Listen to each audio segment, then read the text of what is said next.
बोलिए प्रेम से श्री सद्गुरु महाराज की जय।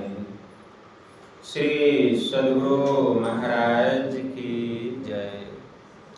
श्री सद्गुरु महाराज की जय।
श्री सद्गुरु महाराज की जय।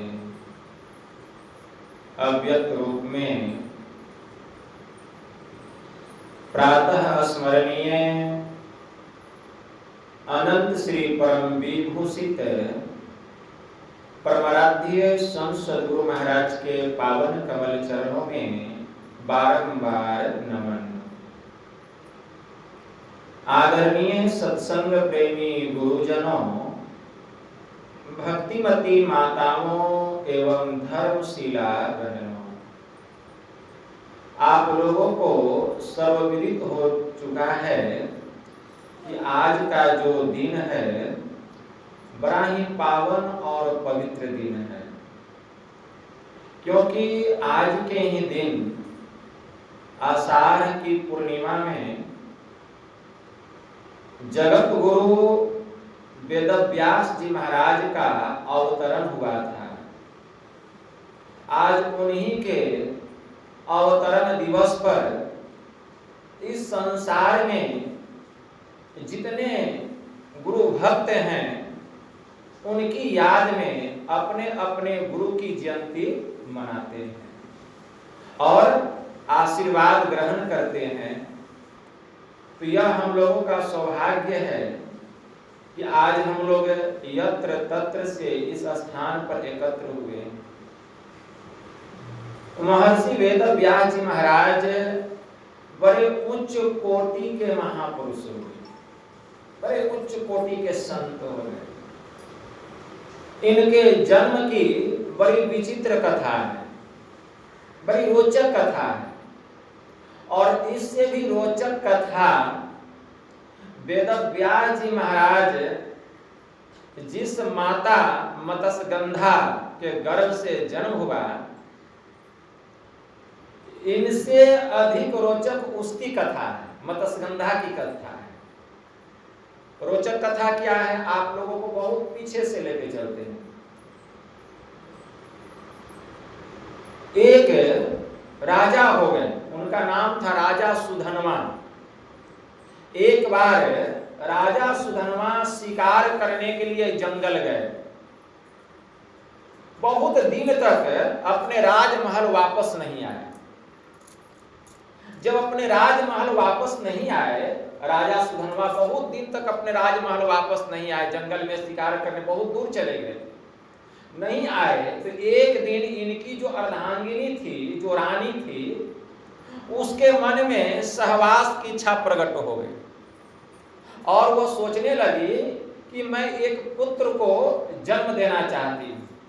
ऐसा मन में विचार करके राजा सुधन्वा जहाँ गए थे, जिस राज्य के जंगल में शिकार करने के लिए गए थे, तो रानी जो है एक खत लिखती है, अपने पति को एक खत लिखती है और वह खत एक पक्षी के माध्यम से उसके चोंच में बांध करके भेज देती है कि जाओ यह खत हमारे स्वामी को पहुंचा दो। वह पक्षी जो था वह खत लेकर के राजा सुधन्वा जिस राज्य के जंगल में शिकार करने के लिए गए थे, वह पक्षी वहां खत जो है पहुंचा देता है। राजा सुधन्वा अपनी रानी का खत पढ़ते हैं। जब रानी का खत पढ़ते हैं तो मन में विचार करके अपने शरीर का अंश राजा सुधन्वा एक बरगद के पत्ते में डाल करके और उसी पक्षी के चोंच में बांध करके एक पन्नी में करके कहते हैं कि जाओ इसको तुम रानी को दे देना। अब वह पक्षी वहां से उड़ता है, लेकिन रास्ते में एक दूसरा पक्षी मिल जाता है। अब दूसरा पक्षी जो मिल गया तो दोनों में आपस में युद्ध होने लगा, झंझट होने लगा दोनों पक्षी में। इतने में राजा का अंश जो उसके चोंच में था, उस पक्षी के चोंच में, वह जो है गिर जाता है और एक समुंदर में वह जाकर के गिरता है। उसी समुंदर में ब्रह्मा जी के श्राप से एक अप्सरा मछली बन गई थी। ब्रह्मा जी के श्राप से एक अप्सरा जो थी वह मछली बन गई थी और उसी मछली के मुंह में वह राजा का अंश जो है चला जाता है, जैसे समुद्र में गिरता है। और वह मछली जो है वह गर्भवती हो जाती है। जब वह मछली गर्भवती होती है तो एक दिन एक शिकारी समुद्र में जाल डालता है। जब समुद्र में जाल डालता है तो वह मछली उस जाल में कैद हो जाती है। अब शिकारी जो है उस जाल को खींचता है, बहुत वजन था, बहुत लोग मिल करके उसको निकालते हैं, जाल को खींच कर, बहुत बड़ी मछली थी। वह शिकारी सोचने लगा इस मछली का अच्छा कीमत तो राजा के महल में मिलेगा। वह उस मछली को लेकर के राजा सुधन्वा के पास ही चले जाते हैं, क्योंकि उस राज्य के राजा थे राजा सुधन्वा। तो उस मछली को काटा गया। जब उस मछली को काटा गया तो उससे दो बच्चे निकले, एक लड़का और एक लड़की। तो लड़का जो था राजा सुधन्वा रख लिए और वास्तव में वो राजा सुधन्वा का ही अंश था। और लड़की से जो है मछली की गंध आ रही थी, बहुत दुर्गंध आ रही थी। लड़की जो है उसी मछुआरे को दे दी। वह मछुआरा उस लड़की को लेकर के गया, उसका पालन पोषण किया और उसी लड़की का नाम हुआ मत्स्यगंधा। उसी लड़की का नाम हुआ मत्स्यगंधा। मत्स्यगंधा देखने में बहुत खूबसूरत थी। जैसे जैसे वह बड़ी होती गई उसका रंग रूप और निखरते चला गया। इतनी सुंदर थी कि जो कोई उसको देख लेता मोहित हो जाता है। एक दिन उसके पिता जो मछुआरे थे अपनी बेटी को जमुना नदी में वे नाव चलाते थे। राहगीरों को, मुसाफिरों को, पथिकों को इस पार से उस पार लेके जाते थे। तो वह जो मछुआरा था अपनी लड़की को नाव पर रख करके चला आया घर और कहा कि बेटी मैं घर से भोजन करके आता हूँ और तुम जो भी मुसाफिर आए इस पार से उस पार उसको लगा देना। उसी समय राजा जब वो नाव चला रही थी तो बड़े उच्च कोटि के ऋषि हो गए। उनका नाम था पराशर ऋषि। पराशर ऋषि भी कौन थे? उनकी भी बड़ी विचित्र कथा है। पराशर ऋषि महर्षि वशिष्ठ मुनि के पौत्र थे। महर्षि वशिष्ठ मुनि के 100 पुत्र और 100 पुत्रों को महर्षि विश्वामित्र मुनि ने मरवा दिया। 100 पुत्रों को मरवा दिया। उनके एक पुत्र थे जिनका नाम था शक्ति मुनि।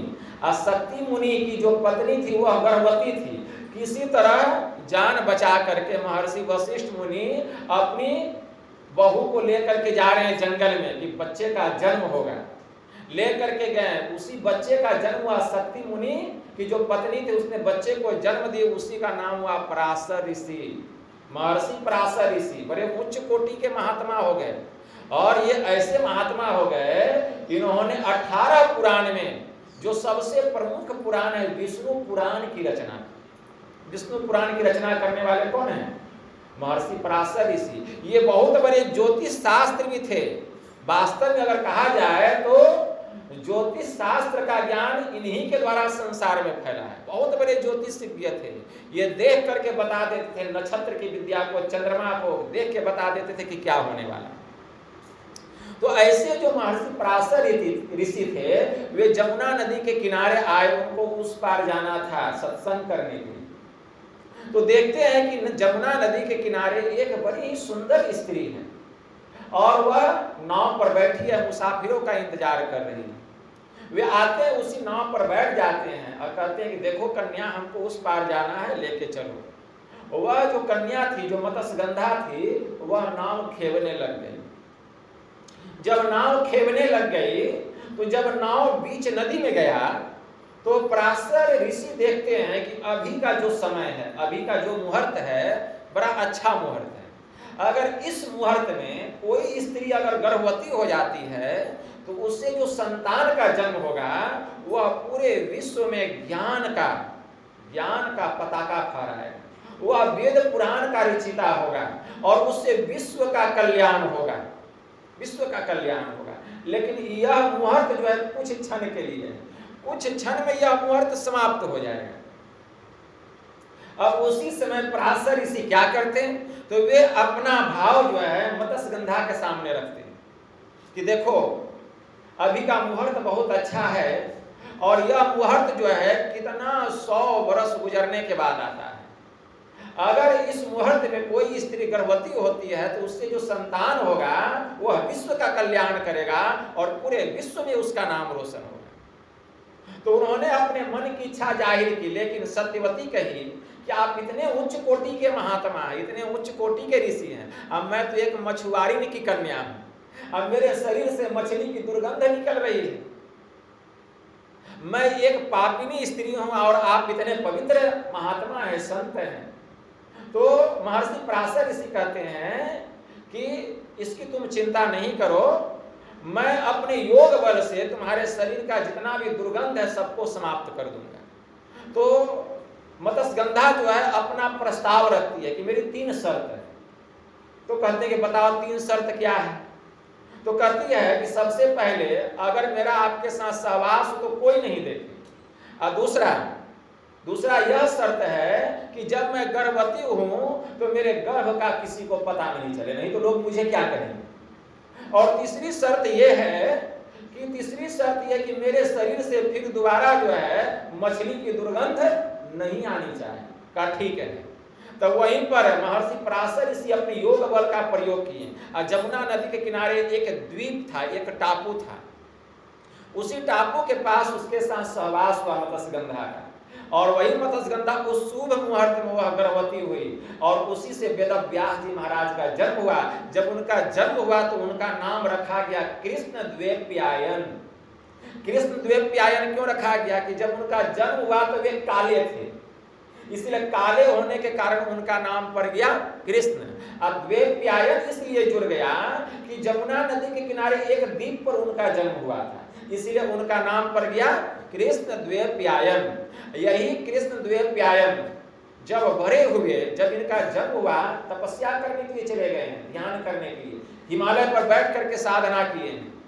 और ये कहाँ गए? ईरान गए। ईरान में बहुत सारे विद्वानों के साथ, ज्योतिषियों के साथ, वेदज्ञों के साथ, ऋषि महर्षियों के साथ इनका शास्त्रार्थ हुआ और सबको शास्त्रार्थ में पराजित कर दिया। जितने भी ऋषि महात्मा थे, पंडित थे, विद्वान थे, सब लोगों ने इनको ब्रह्म ज्ञानी जगत गुरु वेदव्यास जी महाराज का दर्जा दिया।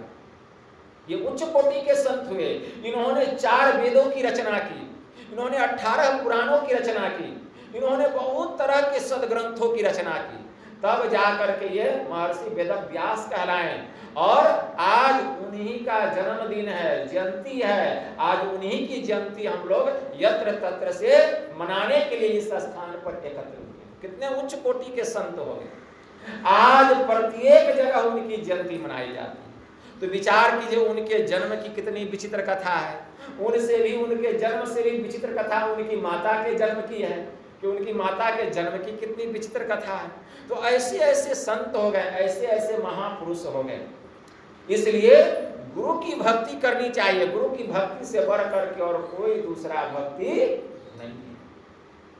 शास्त्र में आया है कि जो गुरु ज्ञान दान देने में समर्थवान नहीं है, ऐसे गुरु को अगर हम धारण भी कर लिए हैं तो उस गुरु का त्याग कर देना चाहिए, उससे कल्याण होने वाला नहीं है।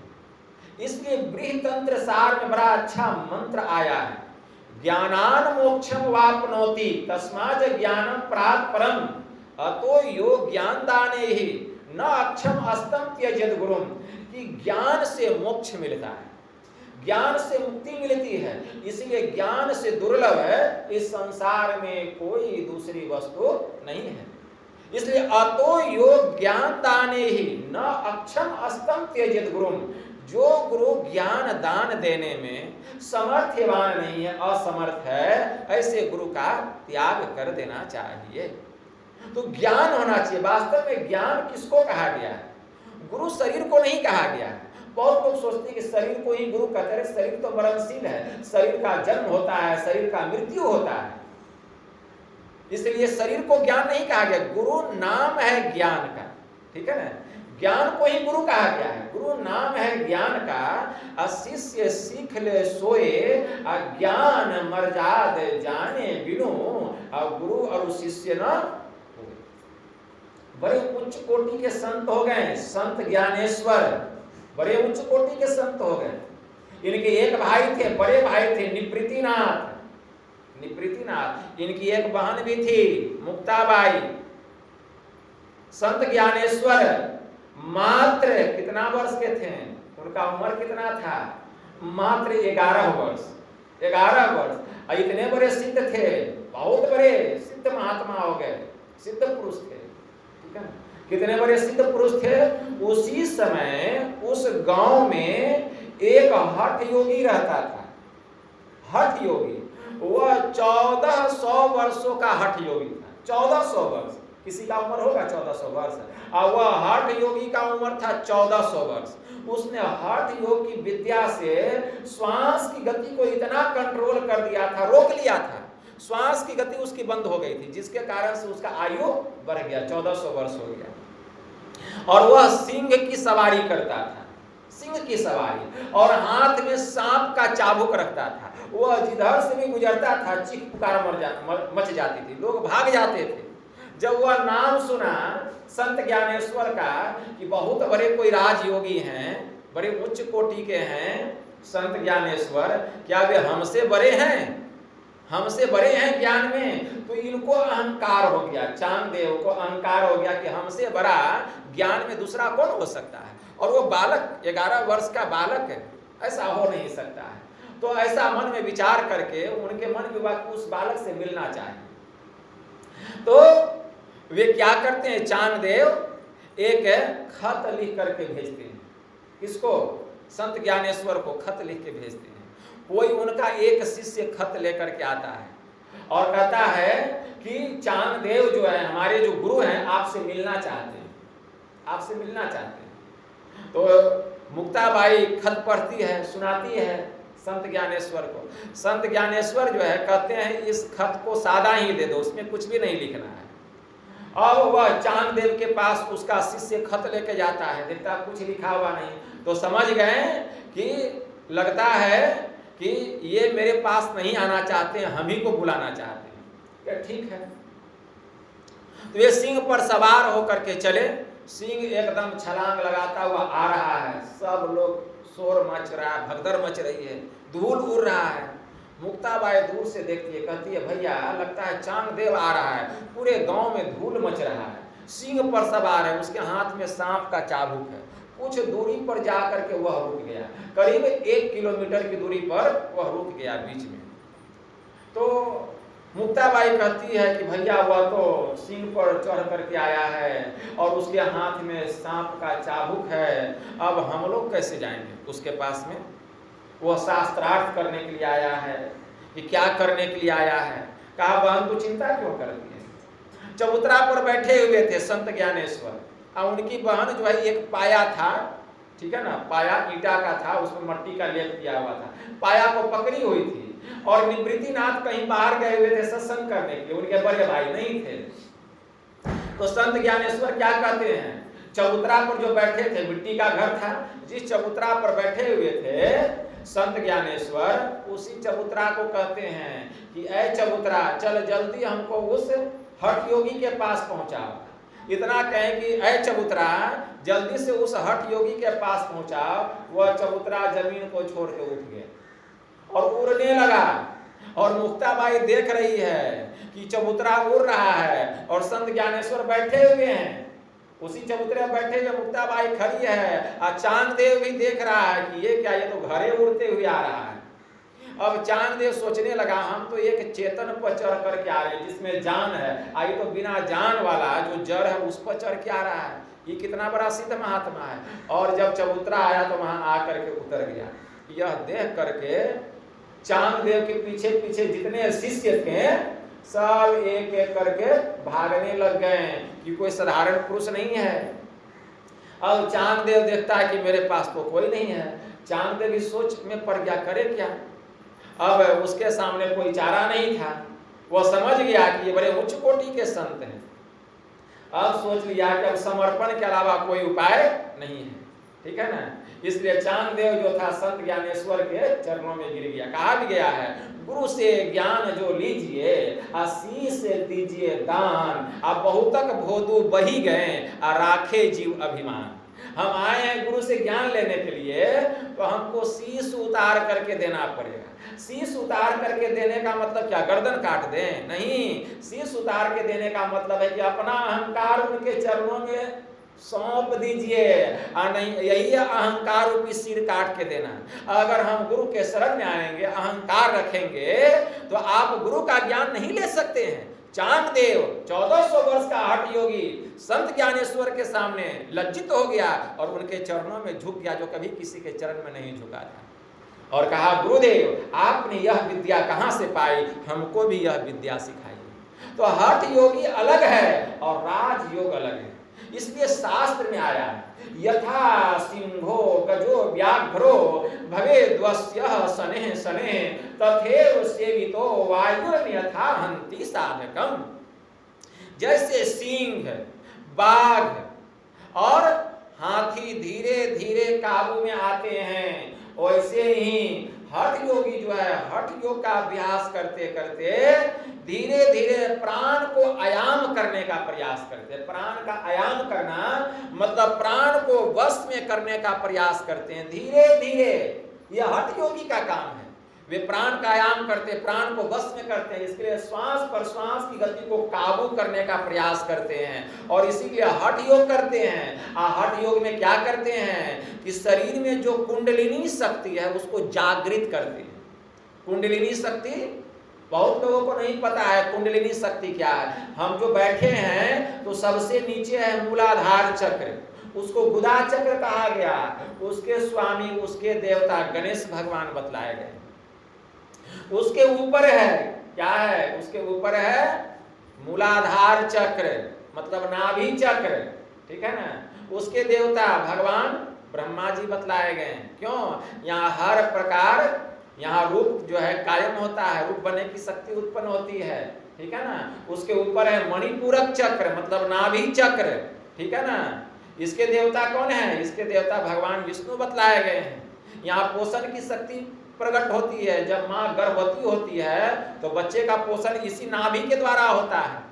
इसी नाभि के द्वारा बच्चे के नाभि, बच्चा का जो नाभि होता है, बच्चा माँ का जो जहाँ भोजन, जो हम भोजन खाते हैं तो भोजन खाते हैं तो भोजन हमारे शरीर के भीतर जाता है और वह जब भोजन पचता है तो रस बनता है, रस बनता है।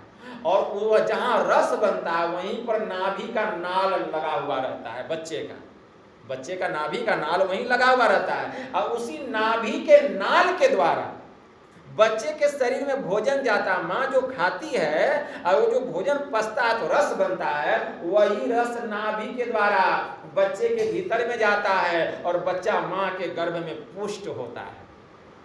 इसीलिए इसका स्वामी जो है भगवान विष्णु बतलाए गए हैं। नाभि चक्र मतलब मणिपूरक चक्र इसको कहा गया, नाभि चक्र को, ठीक है ना। इससे बच्चे का पोषण होता है, यहाँ पोषण करने का काम होता है। और उसके नीचे क्या है, उसके नीचे है इंद्रिय चक्र है, लिंग चक्र उसको कहा गया, स्वादिष्ठान चक्र उसको कहा गया।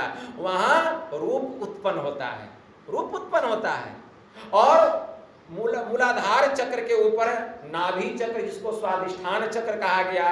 स्वादिष्ठान चक्र के स्वामी कौन है? भगवान ब्रह्मा जी हैं। उत्पन्न करने की शक्ति ब्रह्मा जी को क्यों बनाया गया कि जाइए आप सृष्टि कीजिए, संसार में उत्पन्न कीजिए, जीव को उत्पन्न कीजिए, तो यहाँ उत्पन्न करने की शक्ति प्रकट होती है।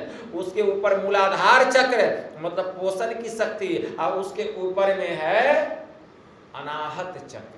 अनाहत चक्र मतलब हृदय चक्र। यहाँ जो है हर प्रकार के रंग रूप का काट छांट होता है, हर प्रकार के रंग रूप का काट छांट होता है।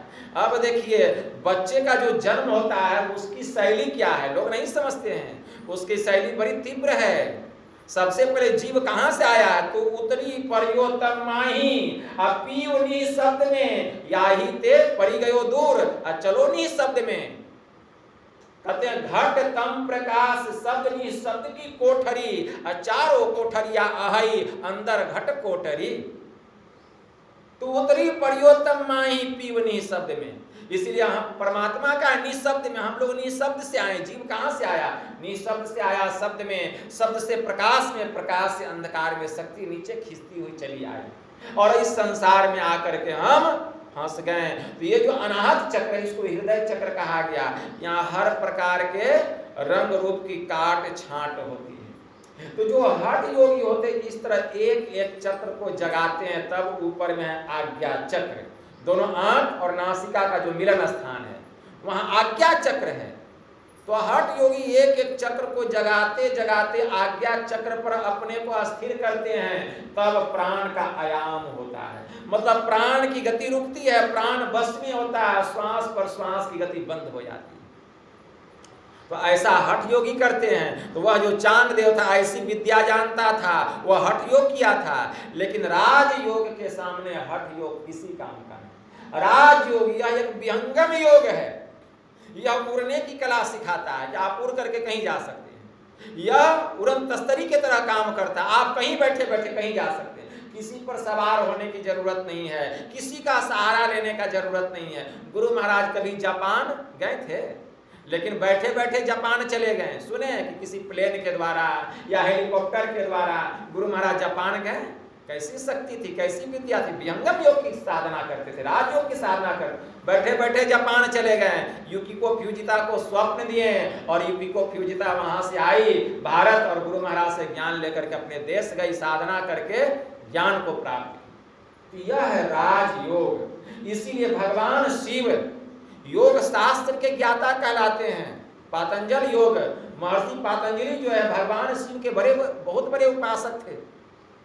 और भगवान शिव ने माता पार्वती से भी कहा कि हे देवी यानी यानी ही प्रोक्तानी पंच पद में फलानी वे तानी सर्वाणी सूत्रा मेदज अज्ञानाद भवंती ही, कि हे देवी पंच चक्रों का जो जो फल मैंने तुमको कहा वह समस्त फलों की प्राप्ति आज्ञा चक्र कमल नयन का ध्यान करने से प्राप्त हो जाता है। उसे एक एक चक्र जगाने की कोई आवश्यकता नहीं।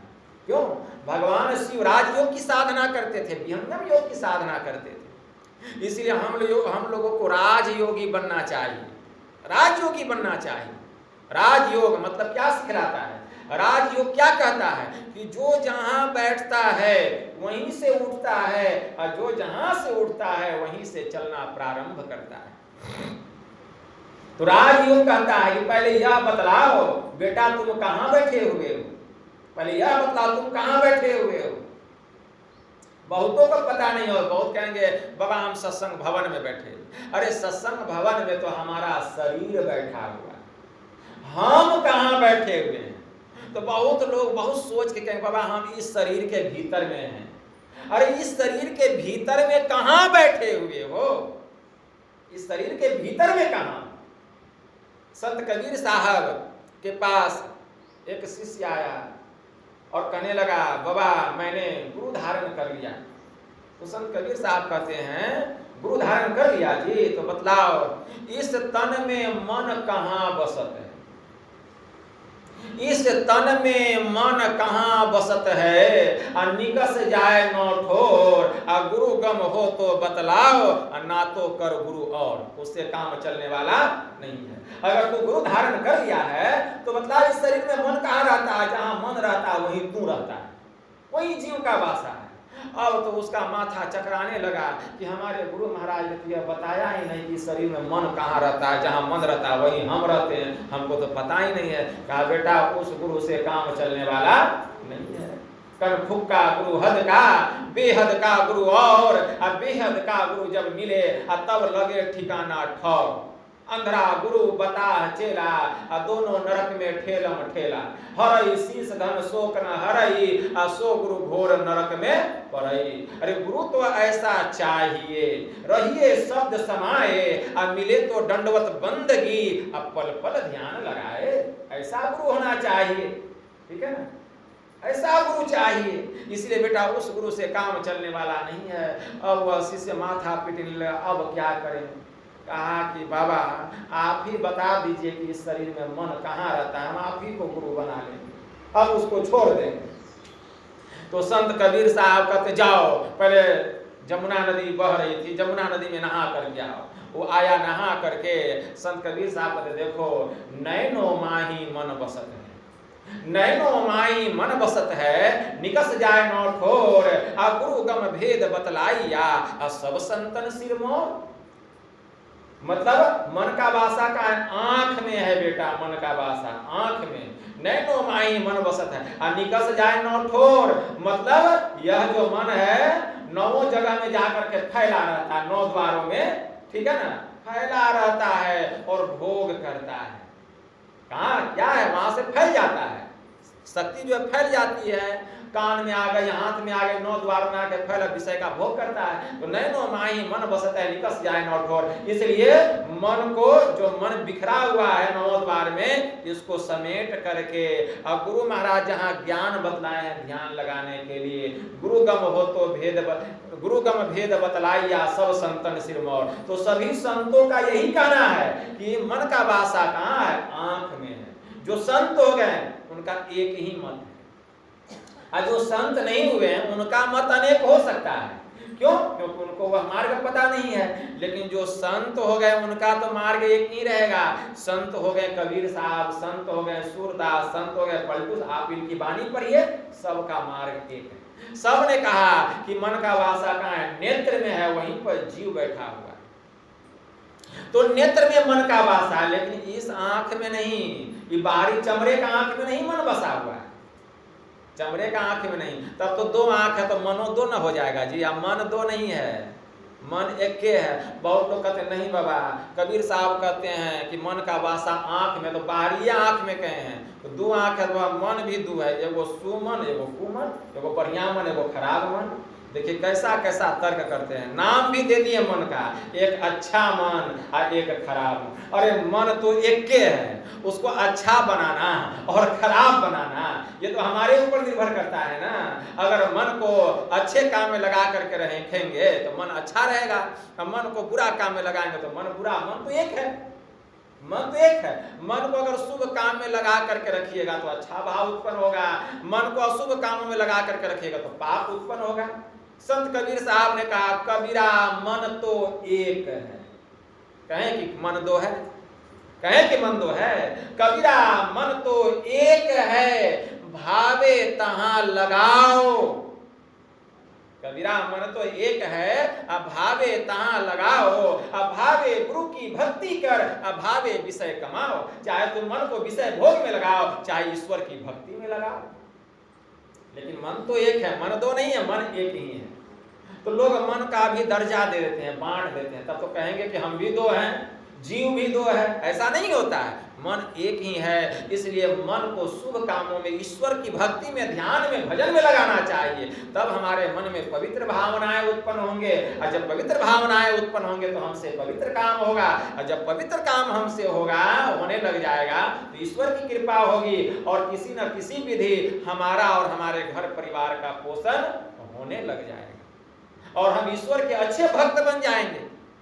तो मन का वासा कहाँ है? नेत्र में है। किस आंख में? कि चमड़े का आंख में नहीं, दोनों आंखों के बीच में एक आंख और है, उसको शिव नेत्र कहा है। भगवान शिव जी ने जिस क्रिया विशेष विधि के द्वारा विमल नेत्र का विमोचन किया, विमोचन करके विलोचन किया, अब विलोचन करके त्रिलोचन की संज्ञा पाई, वही क्रिया विशेष विधि हमको भी करना पड़ेगा, तब हम भी त्रिलोचन की संज्ञा पाएंगे। अरे बाप का 3 आंख है, बेटा का 2 आंख, कैसे संभव होगा? जब बाप का 3 आंख है तो बेटा को भी 3 आंख, लेकिन पिता की तीसरी आंख खुली है लेकिन हमारी बंद है, हमको भी खोलना पड़ेगा। तो हमारे पिता ने वैसी साधना की और हम सोचते हैं बिना साधन किए हम प्राप्त कर लेंगे। भगवान शिव जी ने वैसी साधना किया। पढ़िए भगवान शिव ने कैसी साधना की।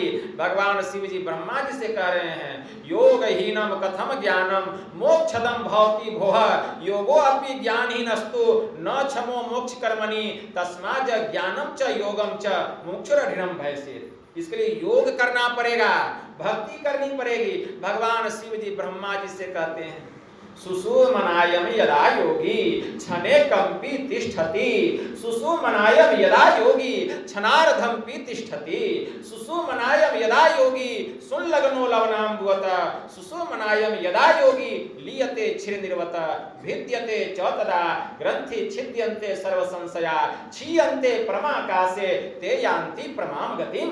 भगवान शिव जी ने ब्रह्मा जी से कहा कि हे ब्रह्मा जी, जब कोई योगी सुषुम्ना में 1 क्षण भी ठहरता है, जब कोई योगी सुषुम्ना में आधा क्षण भी ठहरता है, जब योगी सुषुम्ना में दूध और पानी के समान मिल जाता है, जब योगी सुषुम्ना में पानी और नमक के समान घुल जाता है, उसकी हृदय ग्रंथि का भेदन होता है, स्थूल शरीर से सूरत निकलती है। जहां ध्यान केंद्रित करके जीव लगा के अपने चित्त को रखता है, तो स्थूल शरीर से सूरत निकलती है, उस सूक्ष्म द्वार में प्रवेश करती है और अंधकार से प्रकाश मंडल में जाती है, और प्रकाश मंडल में प्रवेश करके शब्द मंडल के धार को पकड़ करके वह सीधा मेरे परम पद को प्राप्त करती है।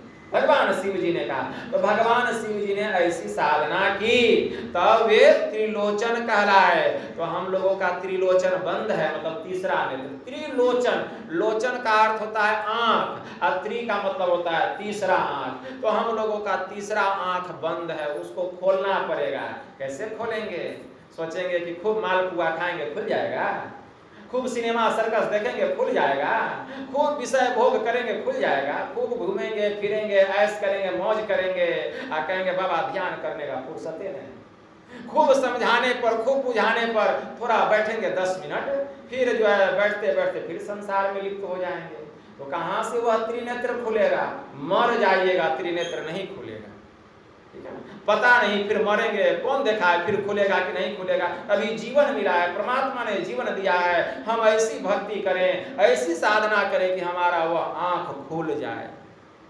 और खोल सकते हैं, लेकिन विषय प्रबल है, विषय प्रबल किसी को नहीं छोड़ता है। लोग इतना मोह माया में फंस गया है कि वह अपने और देखता ही नहीं, जीव अपनी ओर नहीं देखता, हमेशा वह बाहर देखता है। क्यों? परमात्मा ने इंद्रियों को बहिर्मुखी बनाया। जैसे आंख बाहर का चीज ही देखेगा। आंख किस लिए परमात्मा ने बनाया? बाहर की चीज देखो। कान किस लिए परमात्मा ने बनाया? बाहर का चीज सुनो। नाक किस लिए बनाया? बाहर का चीज सूंघो। मुंह किस लिए बनाया? बाहर का चीज ग्रहण करो, खाओ पियो। मतलब परमात्मा ने इंद्रियों को बहिर्मुखी बनाया।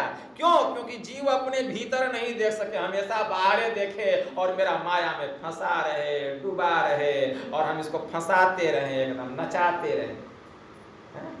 लेकिन कोई संत आते हैं, कोई सदगुरु आते हैं, ज्ञान का हथौड़ा चलाते हैं और कहते अरे मूर्ख पीछे देख। संत कबीर साहब ने कहा ना, संत कबीर साहब ने कहा, मेरी सूरत सुहागिनी जागरी, क्या तू सोवत मोह नींद में, उठी के भजनिया में लागरी। चित्त से शब्द सुनो श्रवण दे, उठत मधुर धुन रागरी, दौकर जोरी शीस चरणन दे, भक्ति अचल बर मांगरी। कहे कबीर सुनो भाई साधो, जगत पीठ दे भागरी। अभी हमारा मुंह संसार की ओर है, परमात्मा ने इंद्रियों को बहिर्मुखी बनाया है, हम इंद्रियों के द्वारा विषय को भोग कर रहे हैं, विषय को ग्रहण कर रहे हैं। लेकिन संत कहते हैं संसार की ओर पीठ दो और मुंह जो है ब्रह्म की ओर करो। कैसे, इसकी कला बतलाते हैं। दौकर शीस जोरी चरणन दे, भक्ति अचल बर मांगरी, मतलब दोनों आंखों को बंद करो, दृष्टि की दोनों धारों को एक करो, केंद्र पर केंद्रित करो, अंधकार का मंडल फटेगा, तब तुमको परमात्मा की तरफ से भक्ति का वरदान मिलेगा। क्या कि बेटा अब तुम संसार की ओर पीठ करो और अब तुम मेरे पास आ सकते हो। तो जब तक गुरु के शरण में नहीं जाएंगे यह ज्ञान कैसे होगा।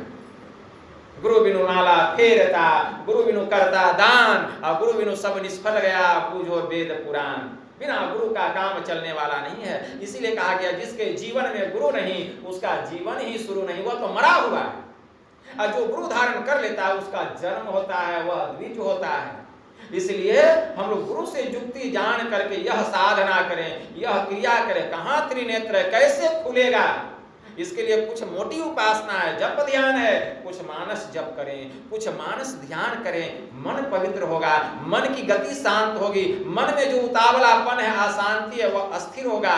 जब मन अस्थिर होगा तब दृष्टि साधना में मन लगेगा।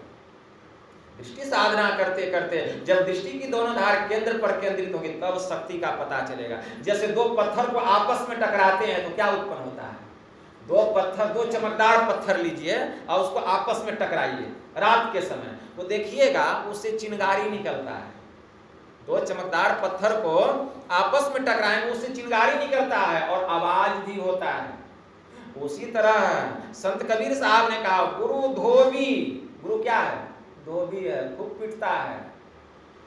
तो धोबी क्या को पीटता है, धोबी किसको पीटता है, कपड़ा को पीटता है। उसी तरह कपड़ा कौन है, तो गुरु धोबी शीश कपड़ा, शिष्य कपड़ा है। तो ज्ञान रूपी जो उसके पास मुगदर है, ज्ञान रूपी मुगदर से उसको पीटता है। अभी जो हम सुना रहे क्या है, ये आपका पिटाई हो रहा है, यही है पिटाई होना, पिटाई हो रहा है। जब धोबी कपड़ा को पीटता है तो क्या निकलता है, मैल निकलता है। और अभी जो हम ज्ञान रूपी मुगदर चला रहे हैं तो आपके शरीर रूपी कपड़ा से मैल निकल रहा है। क्या, विषय का मैल, काम भाग रहा है, क्रोध भाग रहा है, लोभ भाग रहा है, मोह भाग रहा है, तो षड विकार रूपी मैल जो है भाग रहा है, यही मैल है। तो गुरु धोबी, आशीष कपड़ा, साबुन सृजनहार। तो बीच बीच में साबुनों लगाता है, बीच बीच में साबुनों लगाता है, मतलब बीच बीच में गुरु महाराज शिष्य को बुला के समझाते हैं, बुझाते हैं। आशीष शिला पर धोइए, निकसे ज्योति अपार। धोबी जब जाता है घाट पर पाट रहता है, जिस पर कपड़ा पटकता है, देखे हैं पाट पत्थर का, उसी पर कपड़ा पटकता है। तो शीश शिला पर धोइए, शिला मतलब पत्थर, ठीक है ना, शिला मतलब पत्थर। यहाँ शिला क्या है, हमारा ये मेहराब है, कुदरती काबे की मेहराब में तू सुन गौर से, आ रही दूर से तुझे बुलाने के लिए। नकली मंदिर मस्जिदों में जाए सद अफसोस है, कुदरती मस्जिद का साकिन दुख उठाने के लिए, ठीक है। यह आमिल है तुलसी की, अमल कर ध्यान से, कौन कुरान में है लिखा अल्लाह अकबर पे जाने के लिए। बेहोश ये इंसान से यह ख्याल जुदा है, जाहिर है मोहम्मद बातिन में खुदा है। इसलिए शीश शिला पर धोइए। तो शिला क्या है, जो हमारा ललाट है ये शिला है। ललाट क्या है, शिला। इस शरीर का दो भाग है, आंख से नीचे पिंड और आंख से ऊपर ब्रह्मांड। और इन दोनों पिंड और ब्रह्मांड का जहां हद मिला है, जहां संधि है, यहीं ध्यान लगाना है। जो यहाँ ध्यान लगाएगा, किताबों में पढ़ लेने से ध्यान नहीं होगा, गुरु से ज्ञान लेना पड़ता है। बहुत लोग वहां ध्यान लगा कर कहते हैं, वहां ध्यान थोड़ी लगाना है। अरे वह स्थान ऐसा है जो बिना खून और मांस का बना हुआ है। जहां त्रिनेत्र खुलेगा वह स्थान कैसा है, कोई किताब को पढ़ ले कि दोनों आंख के बीच में ध्यान लगाना है, ठीक है, यहीं पर आज्ञा चक्र, किताब को पढ़ लिया, गुरु धारण नहीं किया और ध्यान करने लगा, तो दोनों आंखों का जो बीच है वो खून और मांस का बना हुआ है कि बिना खून और मांस का बना हुआ है? दोनों आंखों का मध्य स्थान खून और मांस से मिलकर बना हुआ है कि बिना खून और मांस का बना हुआ है? खून और मांस से मिलकर बना हुआ है तब। लेकिन वह स्थान ऐसा है जो बिना खून और मांस का है, उसका शरीर और शरीर के किसी अंग से कोई ताल्लुक ही नहीं है, उसका शरीर और शरीर के किसी अंग से कोई ताल्लुक नहीं। देखिए कैसा है ब्रह्म ज्ञान, वहीं पर ध्यान लगाना है, तब त्रिनेत्र खुलेगा, तब त्रिनेत्र खुलेगा। और त्रिनेत्र भी जहां खुलेगा उसका शरीर का किसी अंग से कोई संबंध नहीं होगा इस स्थूल शरीर से, ऐसा स्थान। तब पते की बात है ना, यही तो भेद है, यही तो रहस्य है। कहीं बेटा जाओ, कोई सुन लिया सत्संग और सबको बताने लगा यहाँ ध्यान करना, क्या काम चल जाएगा, कल्याण हो जाएगा? नहीं होगा, ठीक है ना। वह बड़े पते की बात है, ज्ञान की बात है, तो वहां ध्यान लगाना पड़ता है। गुरु निर्दिष्ट स्थान पर ध्यान लगाएंगे, साधना करना पड़ता है, घंटों बैठना पड़ता है। सोचेंगे 5 मिनट बैठेंगे, 10 मिनट बैठेंगे, हो जाएगा? नहीं होगा। अभी तो शरीर काम न कर रहा है, 10 साल के हैं, 20 साल के, 25 साल के बैठ जाते हैं। अभी जितना बैठना है बैठ जाइए, ठीक है ना। कमाई भी लोग कमाता है भी कब? जवानीए में। घर मकान भी जवानीए में बनता है, ध्यान भजन भी जवानी में होता है, ठीक है ना। और विषय भोग भी जवानीए में होता है, बुढ़ापा में कुछ नहीं होता है। इसलिए जो कमाना है जवानी में होगा, बूढ़ा हो जाएंगे कहेंगे बाबा घुटना में दर्द है, बैठ नहीं पाते। तब जब जवान थे तब क्यों नहीं बैठे? तब विषय बड़ा मीठा लग रहा था और ध्यान बड़ा कड़वा लग रहा था। ध्यान बड़ा कड़वा, विषय बड़ा मीठा। विषय जो है मीठा लगता है। संत पलटू साहब ने कहा, जब संसार से रिश्ता तोड़ आइए तब बात पिया की बूझिए जी। परमात्मा का बात तुरंत नहीं समझ में आता है। संसार से जितना लट्ठा रहेगा ना, परमात्मा से उतना आप दूर रहेंगे। जब संसार से रिश्ता तोड़ आइए, बात पिया की बूझिए जी, तलवार दो अमयान एक, किस भांति बामे कीजिए जी। इसलिए मीठे प्याले को दूर कर। मीठा प्याला क्या है? विषय का प्याला। मीठे प्याले को दूर कर कड़वा प्याला पीजिए जी। कड़वा प्याला क्या है? ईश्वर का ध्यान भजन सत्संग। पलटू जब शीश उतारी पग धरे तब राह पिया के लीजिए जी। फिर तुमको अपने अहंकार रूपी सिर उतार कर गुरु के चरणों में रखना पड़ेगा, तब तुम परमात्मा के रास्ते में प्रवेश करोगे, उस सूक्ष्म द्वार में प्रवेश करोगे। साधारण है उस द्वार में प्रवेश करना, नहीं कर पाएंगे, ठीक है। तब उस द्वार में प्रवेश होता है, ऐसे उस द्वार में प्रवेश नहीं कर पाएंगे। इसीलिए अभी समय है, 10 साल 20 साल बचा हुआ है, इसका लाभ कमाइए। खूब बैठिए, खूब बैठिए, साधना कीजिए। साधना करते करते भीतर में ऐसी शांति मिलेगी, वह शांति बाहर दुनिया में कहाँ। तब हमारा यह वेद व्यास जी महाराज का जन्म दिवस मनाना जो है यह सार्थक होगा। यही थोड़ा सा आप लोगों को हम सुना दिए, अब विशेष नहीं सुनाएंगे। बोलिए प्रेम से श्री सद्गुरु महाराज की जय।